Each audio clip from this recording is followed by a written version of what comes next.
tokratnem naroku poravnalnega odbora pred gospodarskim oddelkom sodišča je poravnalni odbor prisluhnil stališčem in mnenjem vseh strank v postopku, tudi Vseslovenskega združenja malih delničarjev, ki v tem postopku zastopa 241 delničarjev od sicer preko 260 iztisnenih delničarjev iz SCT-ja. Hkrati pa je bilo potrjeno tisto, kar je navedeno v izvedenskem poročilu,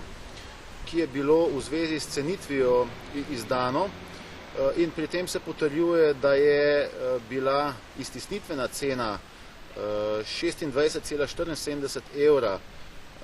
ob iztisnitvi delničarjev iz SCT-ja absolutno preniska. Namreč izvedensko poročilo je prineslo vrednosti, ki so bile danes kot take tudi na poravnalnem odboru potrjene k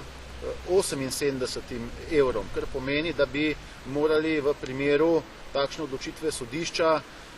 delničarji dobiti doplačan ta znesek za vsako delnico.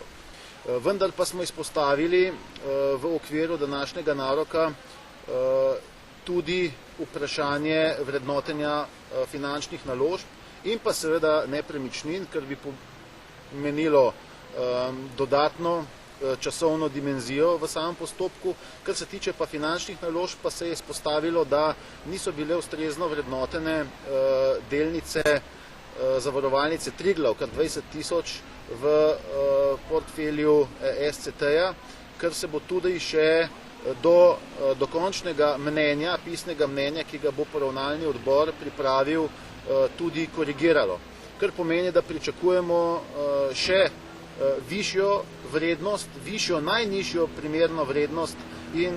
iz tega naslova tudi nadaljevanje pogajanj in skušanja poravnave z SCT-jem kot naslednikom Delfija, ki je to iztisnitev izvedel,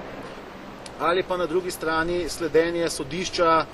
ugotovitvam poravnalnega odbora utemeljenih na izvedenskem poročilu. V tem postopku, ki bo kmalu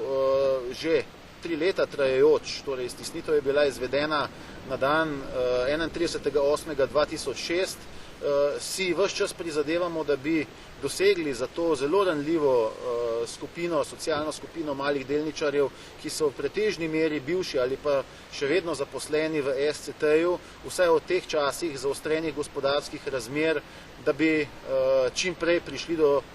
tistega, kar jim pripada, in vsaj zaenkrat moram